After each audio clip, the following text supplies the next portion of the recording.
We'll go live in 3, 2, 1. We are live. Fantastic. So, ladies and gentlemen, welcome to another episode of Hitting the Keynote. And today I'm really excited. I'm always excited, aren't I? I say that every single time. I am excited. So I have 3 gentlemen with me. So this is a podcast with 4 of us. I've never managed that before, so this should be interesting and fun. These gentlemen I came across from a book called How to Communicate Effectively with Anyone, Anywhere. And I thought, well, hitting the keynote, hello, this is going to be perfect. So why don't we start with maybe 20-second introductions. On my top right-hand corner, I have Dan. So Dan, tell us who you are, man. Okay, everybody. So thank you so much, Eddie, for having us on. And hello, everyone. So my name is Professor Dan Bullock. So I am a language and communication specialist at the United Nations Secretariat headquarters here in New York City, where I teach a number of diplomats, delegates, and global UN staff. At the same time, I'm also a professor at New York University within the School of Professional Studies, where I teach within the corporate education program, higher order communication skills, right? So such as negotiation, public speaking, so on and so forth. At the same time, I also teach within the public relations and corporate communications master's program, as well as a number of other kind of entities. I've taught at Pace University. I've taught at the School of the New York Times. By trade, I'm a publicist, so I'm trained in terms of communication all around, right? So that's just a little bit about my background, and maybe I'll hand it off to Professor Sanchez. Fantastic, thank you. Sure. Hi, everybody. I'm Professor Rod Sanchez. So I am a professor at New York University School of Professional Studies. So part of my role is, of course, teaching, and then the other part is coordinating. I'm the program coordinator of an on-site program, the Professional English program, which is comprised entirely of international professionals, and the corporate education program, which handles trainings between multinational corporations and NYU. And so my background is linguistics, business communication, intercultural communication, and I've had the pleasure of contributing with these 2 gentlemen, my twin brothers here, and also my kindred spirit partner in crime, Professor Bullock. We've contributed to Harvard Business Review, Wall Street Journal, just to name a few. And then in terms of trainings, I've also contributed to trainings for Bloomberg, Google, and then also at the UN. And so very excited to introduce my twin brother, an award-winning artist, Rod Sanchez. Fantastic. Thank you, Raul. Thank you, Raul. Hi, everyone. Thank you, Eddie, for having us on the show. It's a deep pleasure. My name is Rod Sanchez. I am the illustrator of the book, How to Communicate Effectively with Anyone, Anywhere, co-authored by my talented twin brother, Raul Sanchez, and insightful dear friend, Dan Bullock. And I'm honored to collaborate with these 2 gentlemen on this work. In addition to illustrating the book, I was also given the wonderful honor by the publisher, Career Press, to design and illustrate the cover of the book. So a little bit about me. I'm a lead user experience designer at Houghton Mifflin Harcourt, which is a global trade and educational publisher.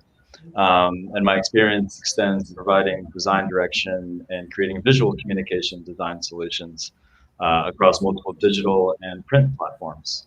So I've designed campaigns for such entities as Disney, Nickelodeon, Scholastic, and Penguin Random House. So we're grateful to share more about the book with all of you. Fantastic. This is what we're going to talk about. My first question is, do you guys even sleep, right? You can't tell? I'm always in awe. I'm always in awe of amazing people that do amazing things, and this is the conversation that I want to have. Let's start rather generalistically. So I work in a very technical field, cybersecurity. And, one of the big problems that this podcast is attempting to solve for is how to communicate a complex thing. It doesn't really matter what the thing is. In my case, it's cybersecurity, to a broad audience. And the context of this is actually really important because people get hacked, right? Threat actors are out there. They're trying to steal our stuff. And so corporations buy tens of millions of dollars worth. Jamie Dimon boasts he has $1 billion worth of cybersecurity technology in his JP Morgan Chase industry. I think he's probably right, $1 billion. And yet threat actors continue to get in. How? Through the people. And so what we've done is we've designed these very expensive, cyber awareness programs. We communicate, we put up posters everywhere. Think before you click, right? And to professionals like you might be thinking, really, is that it? Well, this is why I've got you on the call, right? Because how can we communicate these very complex things to a broad audience effectively? So that's a real kind of junk foodie type question, but I want to start there. How do we communicate complicated things to a broad audience? How could we be successful doing that? Mm-hmm. Well, so before getting into the book, I think that's an excellent starting point. And I think storytelling, and this always comes up, storytelling as a powerful transcultural vehicle, but particularly for data, for complex information. There's an article that Professor Bullock shared with me a long time ago. And the article itself, I mean, I won't say anything negative about the article. It was fine. But the title is what really caught my attention. And the title was Data Without the Human Soul is Meaningless. And I thought that was so apt because, the idea is that, without the human, right, without humanity, we give data analysis, we give it trends, we give it prediction, and we give it forecasting, right? And so the idea is that with storytelling, you can really bring a data presentation to life. There's a study that was done at Princeton University, and this is Dr. Yuri Hassan. He led a team there to research the neurological basis of human communication and storytelling. And he found something remarkable that we already knew, but it's amazing that the research now affirms that. Yeah.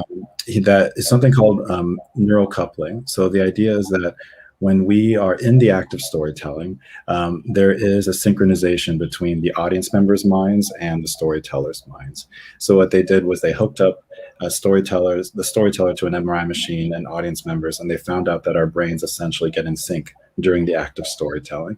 And so this is remarkable because we've known this historically, right? We've seen that this is the case, across cultures, that storytelling is a vehicle for communication. But now having the science behind it, it gives us another insight into this universal process. And so whether it's the boardroom or a conference center, but this is one powerful way to make our ideas part of world collaboration. And so, but I say for data particularly, and at the United Nations, I know Professor Bullock does trainings in how to present data effectively, but storytelling as a vehicle is a key starting point to doing that. I love this. This is mind-blowing actually right now, Raul, already, because is this why when you are in an auditorium watching Star Wars, or if you're in an auditorium listening to a keynote speaker who's really got it down, you become in sync in that way? Your neuroplasticity, something's happening, and you can feel that euphoria in the crowd. Right, absolutely. And then what's interesting is that sometimes they found that subregions of the brain lit up even before the same activity in the storyteller's brain, almost as if the audience was anticipating, predicting the story. And so this also gives us an insight into empathy. The storytelling can be a way that we can have a richer empathy with audiences, particularly global audiences from all over the world. So we're almost sharing human experience. It's almost as if the audience is living through the experience with the storyteller. And so it is quite powerful, a powerful presentation tool, and then also for empathy as well. I mean, thinking about this on the sort of the unfortunate historical perspective, you look at someone like Hitler, right? Mm-hmm. Yes. Yeah. Big crowd. Extremely unfortunate. Yes. Extremely unfortunate. But I've always wondered, how did all those, I'm going to say, normal people, I mean, it's tough to describe what happened. I mean, we could be unpacking that unfortunate event for centuries, but how the crowd could be so motivated by this nutcase, to commit atrocities. I suppose there's some kind of biological fix that you're talking about there that would have motivated them in that regard, and let's try to think of the corollary, a good example, right? That's a bad example. A little bit, isn't that interesting? That's harder for me to think about. Think about churches, these mega churches, right? These people can whip up crowds into a frenzy, all religions, I suppose, in that regard, when you have a great orator. I'm trying to think of something super positive, though. Or even Isaac Newton and the apple. We remember that story more than thinking about gravity, and other. I mean, the story itself is what embeds the memory more strongly because there's more of an emotional connection to it than just a rote series of facts. So that may be a more positive example. Well, and that is really interesting too. And sorry, Dan, were you going to say something? I thought you were just go ahead. Okay. Go ahead. That's interesting too, because yesterday I was on a call. I was talking to a publisher actually, and the publisher was talking about the diamond water paradox. And I said, well, what's that? And the diamond water paradox is a very well-known economic lesson. And as soon as he explained the first few sentences, I got it. So I hope you haven't heard of the diamond water paradox, because here it is. Basically, it's this. We were talking about non-fungible tokens, NFTs, and why people are buying these NFTs. It's like, why are you buying a Banksy graffiti NFT for $80,000, right? And he said it's the diamond water paradox. Diamonds are more scarce than water and therefore more valuable, but water is more useful. And the coin dropped immediately. Right. That's interesting. Okay. Now that's very interesting. It's very beautiful too. The diamond water paradox. Diamonds are scarce, and so they're more valued by humans. Doesn't make any sense. We can't eat them. Right. Can't build we a don't house. need them to live. Right. We can't do anything with these useless things. But Right. they're rare, so we want them. Right. It doesn't make any logical sense. Okay. The lesson aside, the point was he said diamond water paradox, and I understood it. Now that to me that's a Mark Twain moment, I like to call it, because Mark Twain was such a brilliant orator, right? He could say in one sentence what would take me an hour, and that's a skill I wouldn't mind exploring with you, right? How do we get that Mark Twain moment? Remember, he said there's a lot of disinformation campaigns in the media, right? The last 5 or 10 years. Mark Twain said, "A lie will get halfway around the world before the truth gets its pants on." Oh, that's well said. Brilliant. The guy's brilliant. How do we train our minds so that we can have that moment, so that we can be that powerful an orator, so that we can condense everything into one sentence? That's a great question. Professor, do you want to? And maybe I can take this one. Yeah. So Eddie, so it definitely makes sense, and it resonated with me, and I'm sure as well as Rule and Rod as well, like as you were saying it. But in terms of really captivating and really connecting with someone, what we found, right, is you have to activate curiosity, right? You have to activate curiosity in some way, shape, or form. If I were to say something like this, if I were to say, the sun rises in the east and it sets in the west, isn't that amazing, right? It's not so amazing, right? Because it happens every day, and it's going to continue doing that for a long time. But the idea is that what we talk about in the book, and maybe this is a good way to kind of connect the two, is patterns, right? So we all are hardwired for stories, but we readily recognize patterns. Now, this depends in terms of what culture we come from, because we are brought up to learn in different ways, right? But the idea in terms of most people can understand the whole concept of if I give you a problem, you're already expecting, right, that I'm probably going to give you a solution afterwards. If I give you a cause, there's going to be a complementing component with that. Well, what's the effect, right? So there's these patterns. We talk about a few of them in the book as well. But the idea is what we term them are like these effective openings. So once you get up on stage, or if you're in the boardroom, or if you're simply just conversing with a group of friends about some topic, right?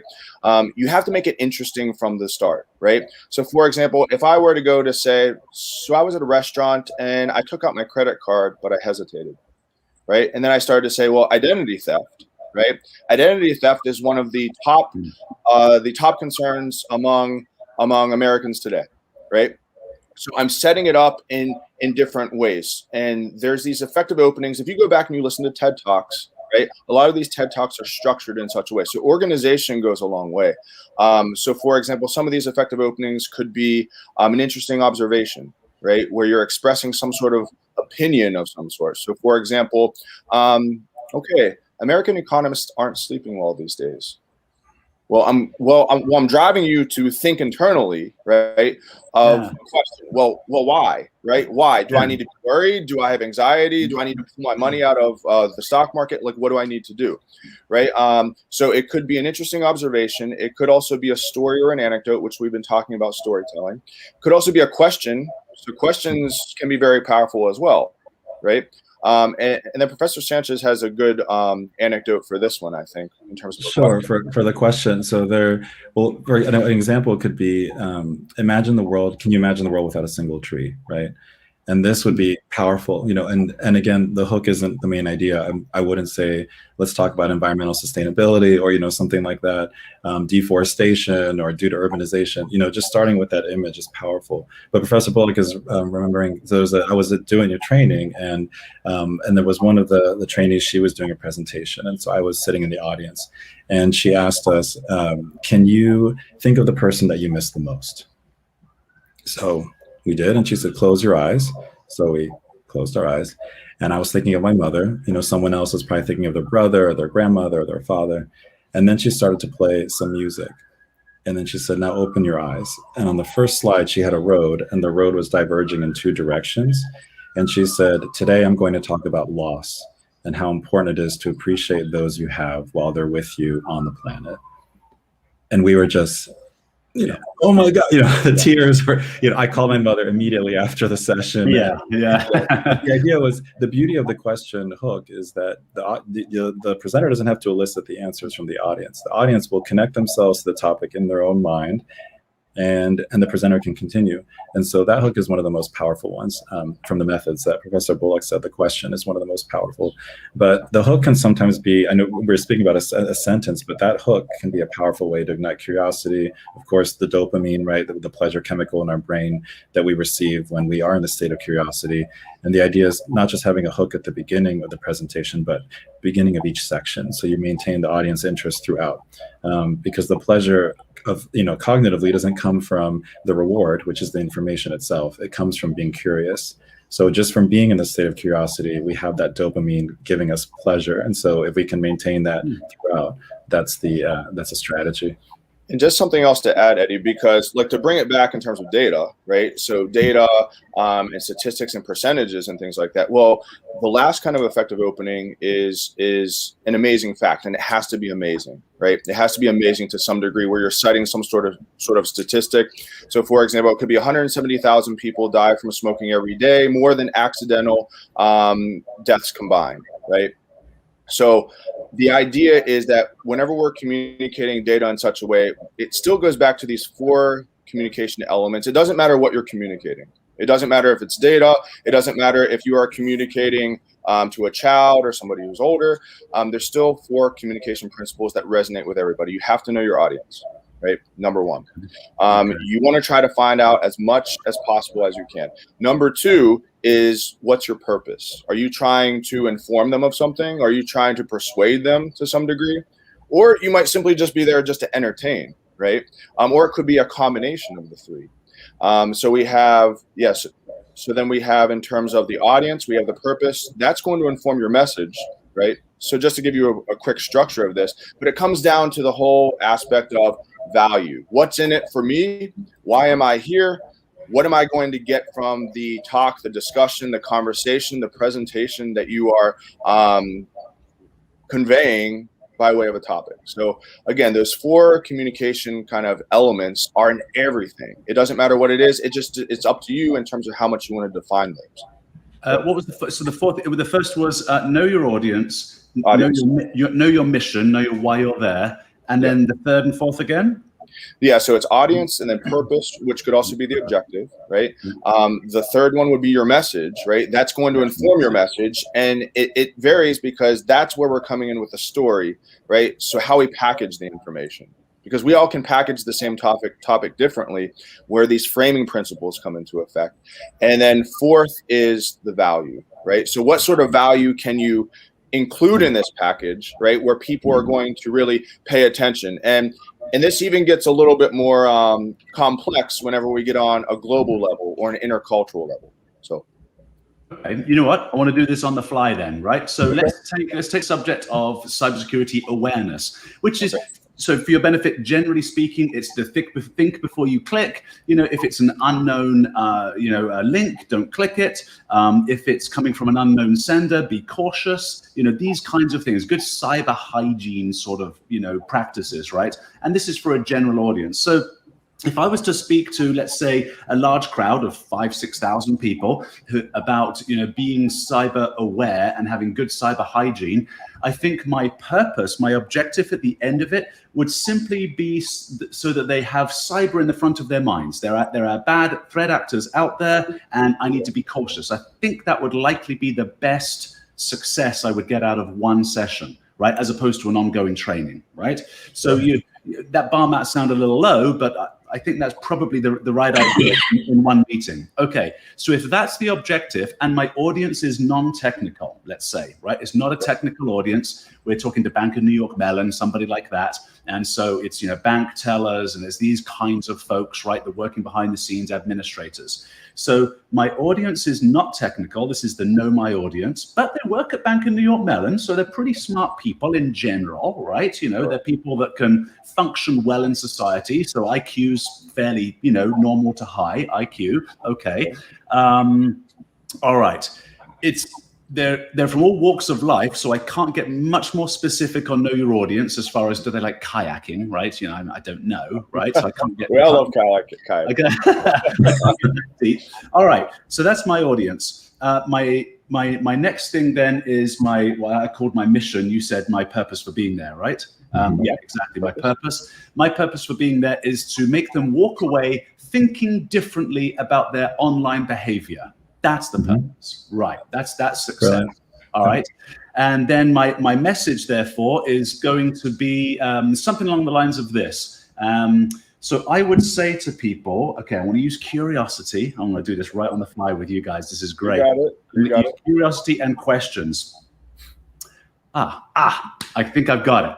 I was looking at some websites with my 14-year-old daughter when I suddenly noticed something that alarmed me. Okay. Right? Yeah. So the reason I chose my 14-year-old daughter is because a lot of people have kids and we love our kids, right? You mentioned you thought of your mother immediately. We think of the people we love. So now I'm hooking into the heart, right? That. So I was looking at in fact, this is mildly true. I am shopping for a computer for my daughter for next academic year. And I was online and I noticed something that alarmed me. It was a flashing ad that said, click now and you'll get a 50% discount on this laptop. Now, I know as a parent, there's no such thing as too good to be true, right? Or the things are too good to be true. There's no such thing as a deal that I can't miss. My daughter wanted to click on it right away because, Dad, we could get a 50% discount coupon for this laptop. Yeah. She was about to click, her hand went to the button, and I started thinking as a cybersecurity professional in my industry that if we click that button, we may well get infected with a virus. And this was my daughter's laptop, and I wouldn't want her to be harmed by threat actors on the other side of the world who couldn't care for the well-being of a 14-year-old girl.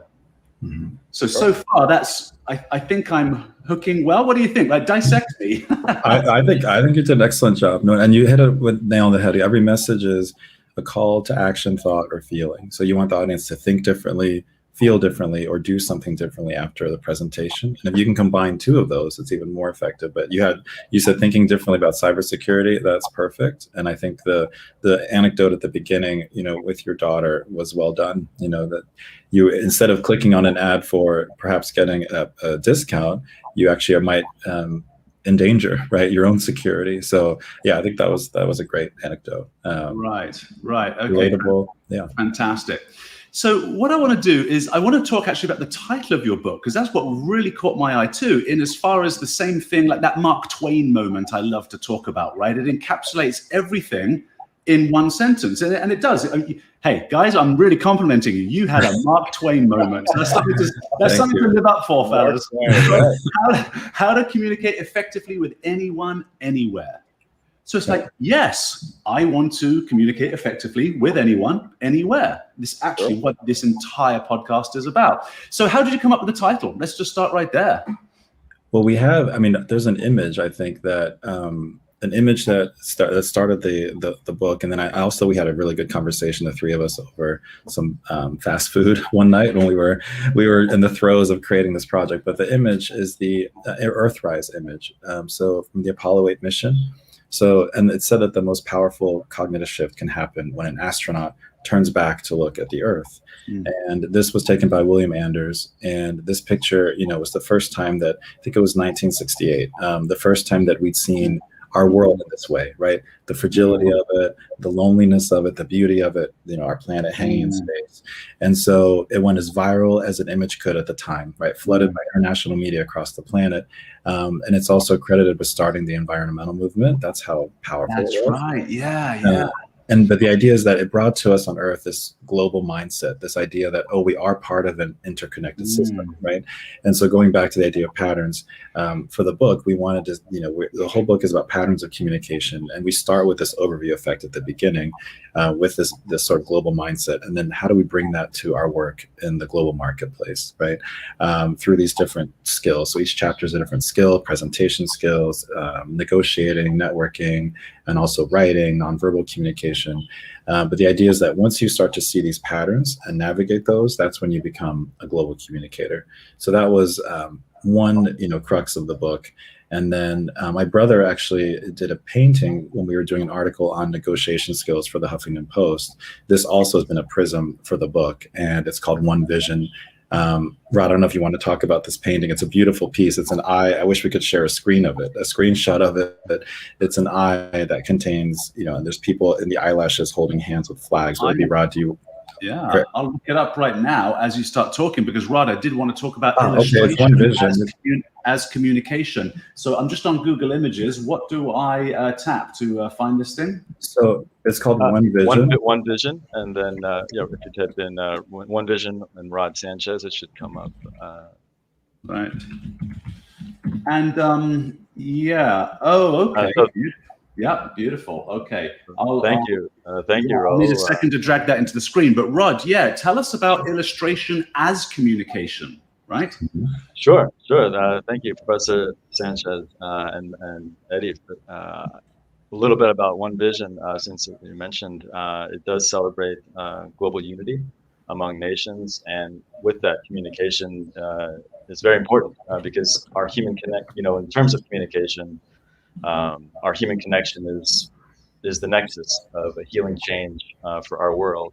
But in terms of communication within the book, the illustrations were very much created in collaboration with Professor Sanchez and Professor Bullock. They aim to communicate a universal language, the illustrations, serving as a visual aid and a guide to help inform and inspire a knowledge building experience in the book, and ultimately to help connect with the global audience in a deep way. So to visually communicate these concepts, we investigated various visual notation approaches, including storytelling, storyboarding, journey mapping, visual outlines, and user flows to really help navigate how readers are going to interpret these very complicated business concepts in communication. So with that, we included two facets of the illustrations. One was illustrations in the book, and then we also created an augmented reality experience that was an extension of the illustrations in the book. So we designed these illustrations to come to life on the page together as a team. We designed this augmented reality experience, and we're utilizing it to bring it back to storytelling as well. Since augmented reality is time-based, we're utilizing it as a medium, as a vehicle for storytelling. And you're doing this in the book that we're talking about right now. You're doing this augmented reality. Yes, this is incredible. To communicate with anyone, anywhere. So we're really trying to create an immersive experience that will connect with our readers in a multisensory way. So connecting with the audience in more than one sense. I had no idea, Rod. That's brilliant. So you get this device, you put your goggles on, right? And you don't even need goggles. You don't even need goggles. You just need this. Yeah. Right. Where do I point this? So your phone is almost like a viewer, right? So it's like when you take a photograph. So you point your phone at the illustrations, and then they come to life. You see full animation and sound. But there's a free app that you need to do it. It's called Artivive, Artive. And you just hold your phone over select illustrations. The cover, it works with the cover. Actually, it works digitally as well. So if anyone wants to try it. What's this app? Can you spell that for me? Yeah, I think Professor Bullock put in the chat, I think Artivive, Artivive. Artivive, Artivive. Artivive, bring art to life. I'm going to do this on the fly. This is amazing. Oh, that's great. I love the spontaneity. That's excellent. That's very good. Yeah, so select illustrations. We're one from each chapter. We're releasing them, every few weeks, but people can try with the cover on Amazon if they wanted to, and you can try it with the book. Rod, can I do it with your artwork on this one vision right here, or that's in the book? You mean? Only on the book illustrations. So yeah, I'm getting the book now. Definitely on the cover. On the cover is the first one that we released. So yes, oh, that's great. And then on Amazon. On Amazon? Okay, I'm totally going to get it. Really? Yeah. So this is the physical copy of the book, though. So I've got to get the physical copy of the book, and then I take this app that I just downloaded, right? This Art Vision app. Right? Perfect. Right, yeah. And then I pointed it at your illustrations, Rod, and then it'll come to life. Right. That's right. There's the cover. There's 7 illustrations in total that are active in augmented reality. So there's the cover, and then there's 1 illustration within each of the 6 chapters. So total of 7 illustrations. Do you know what I love and what's blowing me away about this? Maybe, Rod, you can show one. Can you? It's bringing. Maybe you can show one. Yeah, if you can. I've got Is your light too bright? Green. Let me see here. Actually, yeah, let me see. What I love about this, guys, is that you've done something where you've talked about curiosity, Dan, right? You've now engaged the reader in a completely new way, and I kind of want to dive into this universe, right? I want to it's like Easter eggs that are hidden in iOS, all this kind of stuff. Yeah, what do you got there, Rod? Okay, sure. Let me try. Let's see if it's going to work. Okay, sure. It's pretty spontaneous, so let's try it here on camera. There is music. And Raul, can you mute? Raul, if you can mute your microphone, there's an echo. Yeah, I think you guys are in the same room. So Raul, when Rod's talking, can you mute, buddy? Sorry about that. I think you might be in the same area, and I get echo. We are, so I'm trying to. Sure. There, perfect. Okay, Rod, go for it, man. Let's have a look. Okay, here we go. Yeah. Let's try it out here. Let's see. This is going to change the world. I mean, thinking about it from a cybersecurity perspective. Okay. Cover of the book here, and I'm just going to place the phone over the top. Okay, I get a lot of light. I'm seeing a lot of reflection, so it's a little tough to see. No, the screen's not showing it. Okay, so the screen's not showing it. Tell me, what are you? Let me try to dim. Let's describe. Yeah, dim your laptop screen or dim the lights that are in front of you, if you can. So basically, also Eddie. So what this does is this showcases some of the hidden tips that we have within the book. These practical tips. Right. That's really cool. That's amazing. Who's your publisher doing on this book? Maybe Sure. So the publisher is Career Press. So Career Press. So they're based out of Newburyport, Massachusetts, and then they have some other locations and areas that they work with. And who came up with this idea? It might not be. Raul, visible. I think you're on. Okay. Yeah, we couldn't get see the it, idea, right? It's okay. I totally get the idea. I think it's amazing. I think it's going to be exceptional for technical books too. Right, that's my world, right? CISSP, right? These are all the trade certifications that you have to get into my industry. But that will bring to life. Think about computers and stacks, right? And diagrams and architecture, right? This is what my world's all about. So that would be amazing. It would really bring it to life. So yeah, Career Press who came up with the idea of doing that? Rod did. This is Rod's innovation. This is nice, new. Yeah, this is Rod's approach. This is a new. Well, we've discussed it as a group, and from a pedagogical perspective, we're utilizing it as an emerging. We're utilizing this emerging technology to what we're calling short micro learning moments. So to demonstrate key business concepts in the book. So we're giving these practical tips, these actionable insights. We're activating them in another layer of the physical book through these animated visuals, music, and sound. To help really convey, these concepts in a global way, to connect in a unique way, but also very meaningful way as well. So the great thing about this is that you can access, anyone can access this from anywhere in the world. So you can be on the train, you can be at home, you can be at a coffee shop, you can activate the experience anytime, and you can see it again and again. So that's one of the great things. Yeah. And what you've really hit upon there, more closely with the content. Yeah, sorry, Rod, your internet connection is getting a bit dodgy here. So I apologize for interrupting. I thought you'd finished talking, but we'll allow time to kind of catch up. Oh, The thing that you've hit upon here is really curious and wonderful to me, because so going into my world, I'll just explain. This will take me about 3 minutes to explain, and then you'll know what you've hit upon is a solution to a problem that we've been looking for years in my industry, and I imagine many others in the how to communicate technical things to wide audiences. So Tesla was hacked years ago, maybe 3 or 4 years ago, and it was because storage guy didn't toggle what's called the S3 a button to close the S3 container in Amazon Web Services, right? So it was actually a very simple mistake.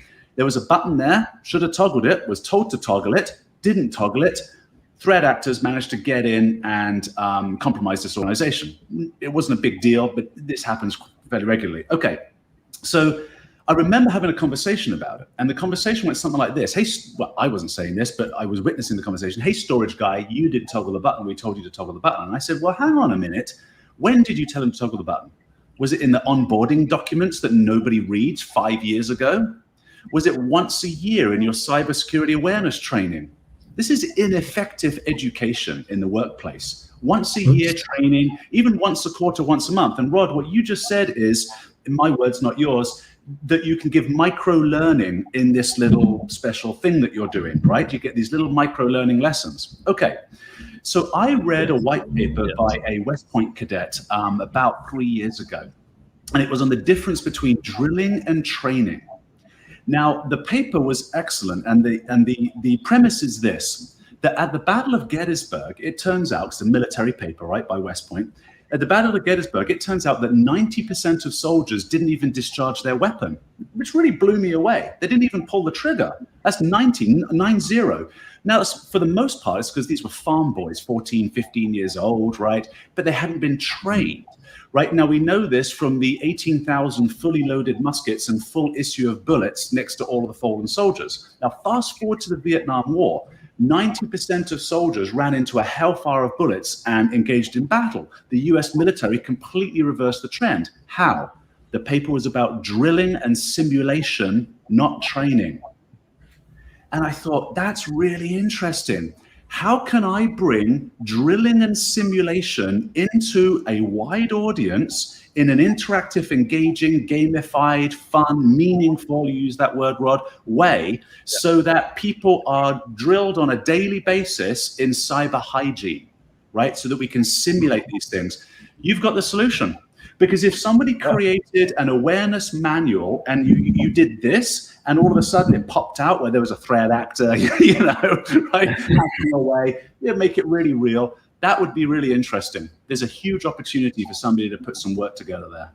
Yeah. Yeah, we felt like definitely the phone is a device that all of us use universally as human beings now to communicate, but it's also, it can be a very valuable tool for learning as well. So while you're reading the book, you know, some of the concepts that we reveal through this technology are like body language techniques and speaking techniques. We're illustrating intonation, word stress, rhythm in some cases, and also networking schematics. So this is very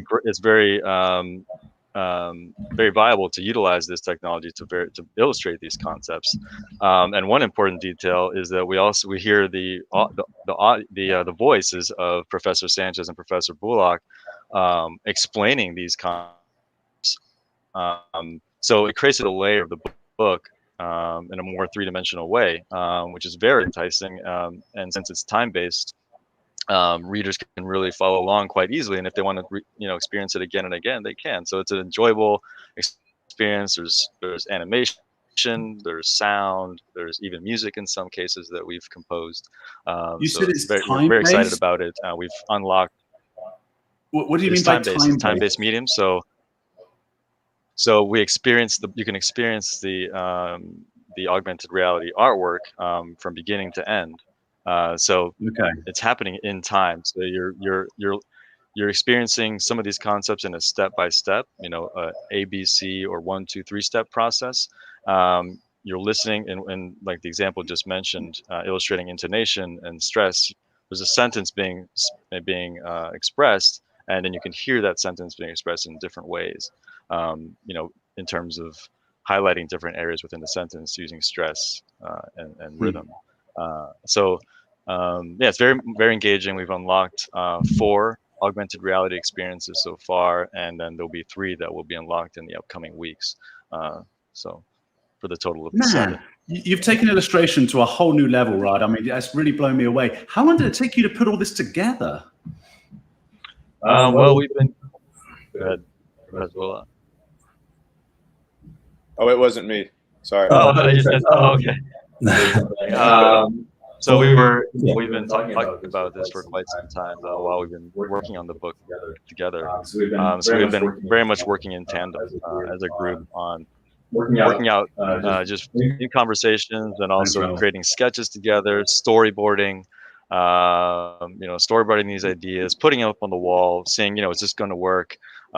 Because it's a learning experience, so you really have to map out various different scenarios. And as mentioned, we utilized many visual notation techniques to do this. Sometimes it was storyboarding, sometimes it was creating a user map as well, like how can we experience this in a step-by-step process. So there was a lot of design thinking to do this before we began the execution stage. How long from beginning to end? So yeah, in terms of time, it took. It's been taking us for a couple months to do this, like 6 months at working in tandem with the book. But we're still working on it now, so it's not a complete project yet. We still have 3 to do, so we are currently working on it. Good man. And Raul, you were going to jump in, but please do mute your mic every time Rod's talking. It's yeah, that's what I'm learning. I'm trying to do this thing. We're new to the StreamYard thing, so sorry about that. All good, my friend. All good. And so, no, I was going to say 2 things. One, just on a humorous level, writing a book in a pandemic is an experience.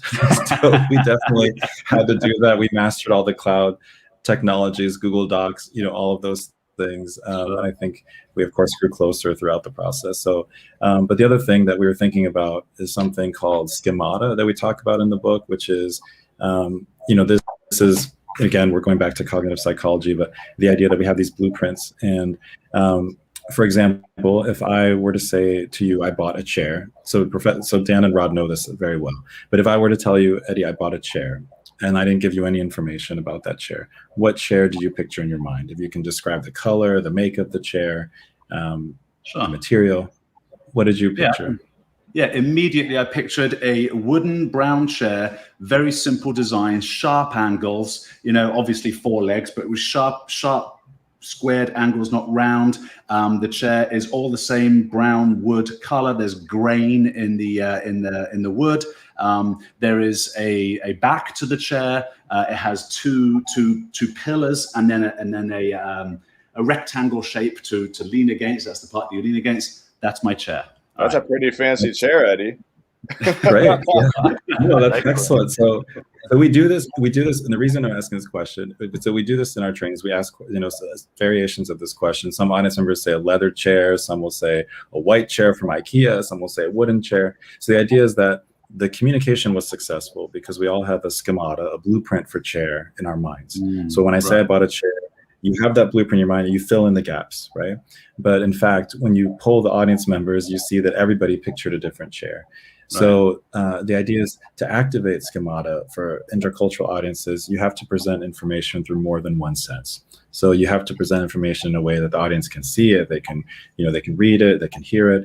So for example, if you're presenting on entrepreneurship, then that word may not be easily translatable internationally. So then you have a picture perhaps on the opening slide of Steve Jobs or Amancio Ortega. And then as the audience members walk in, they associate the image with the word, they access language, experiences, and they're ready to integrate prior information with new information. And so the idea with augmented reality, which is what's great about that, is that we're putting that into practice in the book. We're presenting the information through more than one sense. So for intercultural audiences, there's more engagement, and then there's an easier way to integrate the new with the previous information that's there. So that was part of also the ideology behind it too. Okay, brilliant. Yeah, I absolutely understand that. That is interesting. I mean, if you think about it from the perspective of spouses communicating, this is probably the hardest, right? It's bizarre to me. Even my own children who grew up with me as their dad, I can say something and they will hear something completely different, right? And so I see now, so illustration in this sense, illustration on steroids, I'm going to call it, solves for that problem, or attempts to solve for that problem, right? Right. You've got to anchor what they understand by the vocabulary you're using. Right. Right. And this is coined by Jean Piaget, so I can't take credit for the word schemata. This is cognitive psychologist Jean Piaget, but we're applying it to intercultural communication. And then, Professor Bo, did you have something you wanted to add? Yeah, so I just figured it might just be a good springboard to talk about, because it's easy to misinterpret information. It's easy to just misinterpret information altogether. But the idea is we have to frame our information effectively, not just in packaging, but the words that we use, right? So we start. So that's something that you mentioned earlier on, Eddie, in terms of the word choice. And we refer to this as diction. Of course, like we're trained in terms of linguistics and psycholinguistics and how that applies. If we think of this concept called global English, right? So I'm not sure if you're familiar with it. You may have heard it before, but this is the international business standard. This is how other cultures communicate interculturally, cross-culturally, right? Now, what this is, it's a form of English, right, where it's devoid of idioms, devoid of slang, and some other elements. And then I'll pass it over to Professor Sanchez, because it's actually easier to think about what global English is not. And just one metaphor, just to kind of include in here, or just one story. So if we think about the International Space Station, right, it's floating around the Earth. It's orbiting at very fast speeds. People on the International Space Station come from different countries, right? They have to be able to communicate effectively. Otherwise, their lives could be in danger, right? So the idea is, in terms of global English being used, that's what's used on the International Space Station, along with Russian, right, because of the space programs. But the idea is that global English is used to communicate more effectively, more clearly. And I'm going to pass it off to Professor Sanchez to kind of finish this kind of anecdote, because it's just interesting to think, because we're so used to using a lot of different elements to color our language, right? But it's not going to translate the same way whenever we're communicating cross-culturally. So Professor Sanchez? Sure. No, the images that you mentioned, the International Space Station, that's the aim, right? That we're innovating together as an international community through and using one common method of communication. And yes, Professor Bullock said, so that global English is optimized for a global audience. It's not simplified, but it's optimized for clarity. So what's non-global English is sometimes easier to think of it. Idioms, like cut and dry off the top of my head, no strings attached. Those phrases aren't as easily translatable cross-culturally. Cultural references. Americans love references to baseball. Let's level the playing field. Let's bring our A game. This came out of left field. So any cultural references we use, we always want to make sure they're universally understood. Abbreviations. So like initialisms and acronyms. Initialisms are where the abbreviation, each separate letter is pronounced, like FBI. Acronyms are when a word is created, like NATO from the abbreviation. So a string of these can be quite challenging. I know in information technology and the government organizations, we use a lot of abbreviations, KPI, whatever they are, and those can be quite challenging. And then, of course, phrasal verbs. This is a big one. Phrasal verbs are those 2 to 3 word verbs. Like get ahead, zero in on, draw up. So in our trainings, we, at the United Nations particularly, we say, instead of draw up, you want to say, I wrote the contract, I drafted the contract, using a single verb instead of a phrasal verb. And the last would be sarcasm. So humor. So sarcasm, saying the opposite of what you mean. If you say, beautiful day, isn't it? And it's raining outside. Or, well, that's just what we need, when it's the opposite. In fact, this can be challenging internationally. And so instead, we talk about, focusing on the language of empathy, pronouns like we and us, focusing on shared goals and establishing commonalities as well. sarcasm between British and American is also, I've learned to, and it's taken me 30 years I've lived in North America, and I'm still like, I cut my friends to shreds, and they think I'm being mean to them. And I'm like, I'm not being mean, I like you. This is why I'm cutting you to shreds here. Sarcasm. The other thing is always meet with your interpreter, right? I remember, the first time speaking in Tokyo, first time when I was keynoting there, not meeting with the interpreter and not having a brilliant experience, right? Second time, meet, and they tend to cut those things out for you because they don't get it. They don't get the sarcasm, or they don't get those kinds of phrases. And sort of understanding the cultural differences. One being, of course, a standing ovation in Tokyo is bowing. Mm-hmm. So I remember having all these lights in my face. I just finished the keynote. I got off stage. Dead silence. I thought, I bombed. What happened, right? I couldn't see because the lights in my face, it's just dark, right? Everybody was... right there, yes. I got off stage and I said, I'm sorry.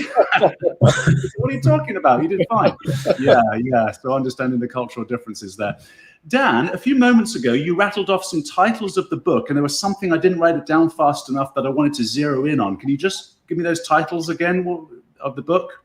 Just give me chapters, a few of the chapters. The chapters, I'm sorry. Yeah, so the first chapter is focused on presentation skills. The second chapter is focused on professional networking. So how can we network more effectively with colleagues, or especially interculturally? Because that's what we couch a lot of the skills in, is this intercultural layer. But it's presentation skills, professional networking, effective emailing, nonverbal signals, right? So like you were saying in terms of the bowing, right? We also focus on writing and negotiation. So all of it in terms of the context of intercultural communications, because, and just one more anecdote just to add to this, because some cultures are reader responsible and other cultures are writer responsible. So that means that we're looking for different pieces of information, right? If you think about it this way, high context cultures, right? If we take some of the, lessons from Edward T. Hall, who is considered like the father of intercultural communication, but there's low context cultures and high context cultures. So high context cultures comprises about 70% of the world's cultures, right? So it's more than half. And this high context cultures, did you say? High context cultures, and just to explain maybe what that is. So high context cultures consist of being very implicit in what you're saying, indirect in what you're saying, using lots of metaphor. Eastern cultures. Yeah. I'm sorry, Professor Sanchez? No, just that Eastern, to describe what they are. Eastern cultures, right, tend to be Eastern cultures. Yes. The high context. They're what? What are the Eastern cultures? What is it, Dan? You were saying? I was just giving an example. So, Dan, go ahead. Okay. Yes. Yeah. So Eastern cultures would be synonymous with high context cultures, right? So there's a tendency for that. Now, what this means is that there's a lot of indirectness in terms of communication. The main idea might typically be found at the end of the presentation or the end of document, right?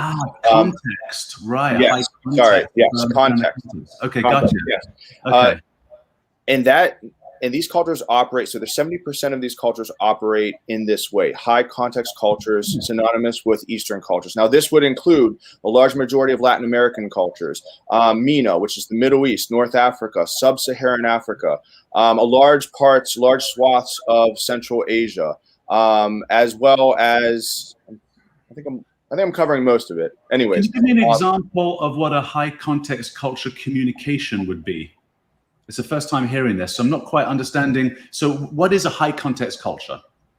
So I can give one just from work really quick, but I'll turn it back to Professor Bullock. So if I'm writing our agent, for example, at NYU in China, and versus our agent in Germany, right? In Germany, there's low context culture, very direct, focused on the task. So I will say attached is the contract for your signature, and then I'll receive an immediate response. But if I write that to our agent in China, she's going to take that, I'm not building enough context. I'm not providing enough information. So instead I would start with, the cherry blossoms are doing, how are the cherry blossoms? How's the family? And then I would lead into my request, and that would be at the end of the email. I wouldn't write it at the very beginning. I would build some relationship first, because the culture is more focused on relationships than the task. And then I would get to the task. Versus what's called low context tends to be direct, bottom line on top. Then you focus on the task more than the relationship. And neither is more correct than the other. It's just being aware of, how you're relating interpersonally with others. And on email, it can cause a lot of miscommunications, as you can imagine. Then Professor Bullock, I know this translates to negotiating and contracts and other things as well. So just to kind of reel it in a little bit, so it comes down to whether you're more focused on building a relationship or you're more focused about the task. Now, the task is more attuned to cultures that exist within a low context culture. So, for example, the United States, parts of Canada, North Central, Northwestern Europe, Scandinavia, Australia, New Zealand, all operate in terms of this kind of mindset, right? Now, whenever we're trying to communicate across these cultures, like Professor Sanchez was saying, we have to be mindful of whether we're spending enough time to build a relationship or whether we're going straight to the task. Because again, a lot of this information is stored, and this affects people's behavior and attitudes and things like that. And this is going to determine on whether you're just communicating or whether you're actually connecting with the person or not. Right. And that was perfect, because it was actually email that I wanted to ask you about. And I've just seen we've only got 5 minutes. This hour has blown away for me. I'd love to do a part 2 in a few months, maybe in the autumn. I'm going to do season 3 of the podcast, so I'd love to have you guys back, because I'd have read the book by then. And and we will send you. We'll surprise you. We'll send you a gift, but it'll be related to something that Rod created. Maybe it'll be an NFT. I don't know. Yes. No, we would love to. Did you say it will be an NFT? It might be. Maybe. Yeah. This is the. I'm very excited about NFTs. We'll definitely talk about that. All right. To wrap, I love to ask this. It's my Mark Twain moment. So, and it's a challenge always, because now look, I expected nothing less than an amazing interview with the 3 of you, with a book title of how to communicate effectively with anyone, anytime. So you've really lived up to your reputation.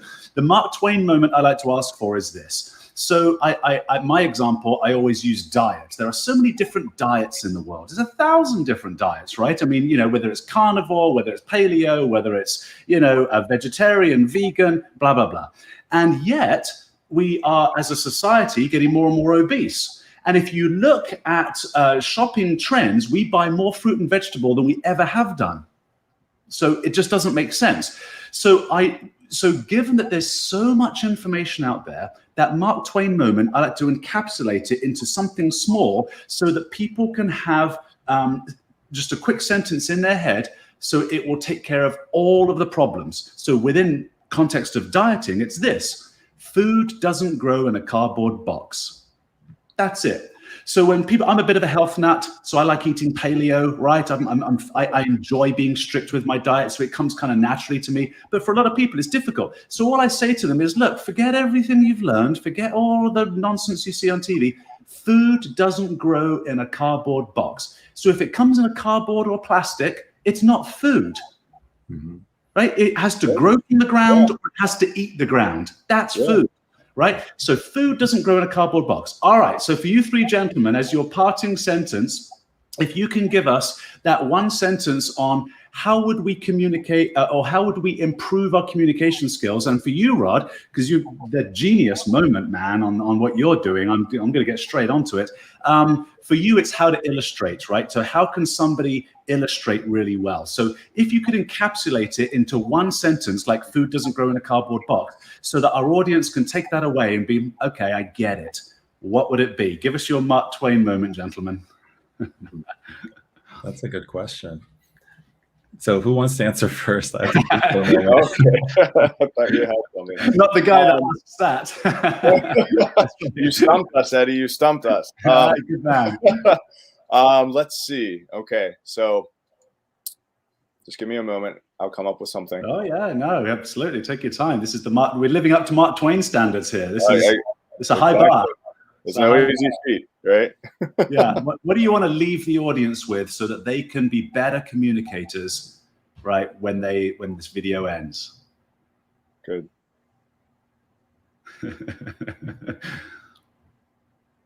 You almost look like you're frozen, all 3 of you.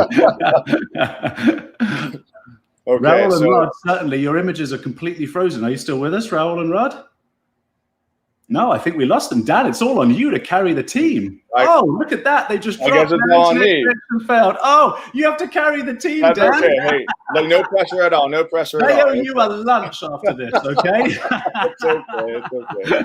No, yeah, so like, I guess a parting thing. So if food doesn't come in a box, right? So maybe we have to think about it in a different manner. So maybe we just say that we have to so why don't we just use a question, right? So we're going back to those effective openings, okay? So do you think that not what is that food doing to your body as you sleep? I'm trying here. Okay. Sure, but in regards to, not in regards to diet, in regards to communication, your specialty. Okay. To leave our audience, I'm sorry. See, that's on Okay. me. Sorry about that. To leave our audience with a Mark Twain moment on how to improve their communication skills. Okay. Yes. Yeah, So what I would say is, in terms of communication, right? And I think I said this earlier on, right? It's not just about communicating, right? It's more about connecting with the individual, within the culture, within the community, with yourself. Hi, apologies. Our internet just completely went out. So no worries at all. Yeah, it's all good. This is fun. Don't worry. I thought, I'm out of here. I'm not answering that question. No. A little bit of clarity. It's not about diet. It's about communication skills, and for Rod, about illustration skills. Right? Not asking you to come up with a Mark Twain sentence on diet. That's my thing. So Dan, give us that one more time, and then the other gentleman there. Yeah, so it's not just about communicating. We have to think beyond that. We have to be connecting truly, whether it's within the culture, within the community, or even with ourselves. We can communicate with ourselves. So I tried. Yeah, connecting culture and communities. Mm-hmm. That's actually really great. How do you connect it? And it's the question, right? How can you connect culture and communities? All right, I like it. Raul and Rod, what do you think? I'll give you one that I was thinking of actually this morning. So this is right at the moment. And this is something that I think Gandhi might have said at one point, but the idea, because when you're on LinkedIn, you're scrolling through the feed, right? And there's a lot of framing that is done with information around success. And I was thinking, the true change makers in the world are not the most successful people, but the most compassionate people, right? So when you are compassionate, that's when you really are changing the world, not if you're successful, right? And I think, just going through the LinkedIn feed, we sometimes forget that. We think that the prime information, we frame it around achievement and success, but really when we are communicating with compassion, that's when we are in fact changing the world. So this is something I was thinking of this morning. Yeah, it reminds me of a TED talk I saw of this lady. I wish I could remember her name to give her credit, but she had this dreadful disease where she couldn't put on weight. So she looked awful. She looked really gaunt and it was all skin and bone. There was hardly anything on her.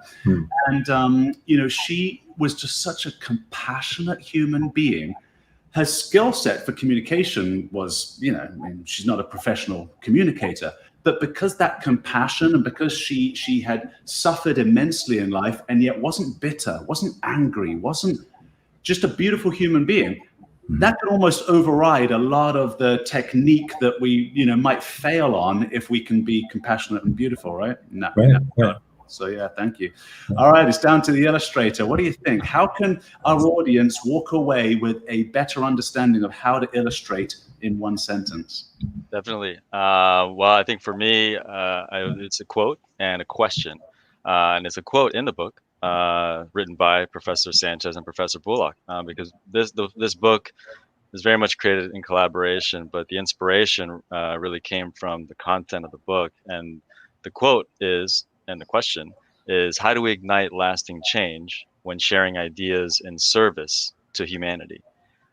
So that is the question that's ignited in chapter 1. If we open to the book, it's the opener of chapter 1. And there's a illustration that was done that's tried to support that very profound sentence. And for me, what I believe in tandem with this quote is that we are human beings that are given the gift of being able to see each other from within and create connections in between. And so that piece also that's in the book also helps to support that that very profound statement. Give me the I'll leave you with that. Give me the question one more time. So the question is, how do we ignite lasting change when sharing ideas in service to humanity? How do we ignite a lasting change when sharing we're sharing ideas in service to humanity? That's right. It's beautiful, guys. It's really beautiful. Thank you so much. Thank you for being on this podcast. I really am super grateful. I'm really going to promote this one as much as I can. It's going to go out to a lot of people. So, hey, thanks for all the work you're doing. And I think it was such a beautiful note to end on from all three of you. So much appreciated. Thank you. We'll have you back in the autumn. Sure, Yes, absolutely. We'd love to.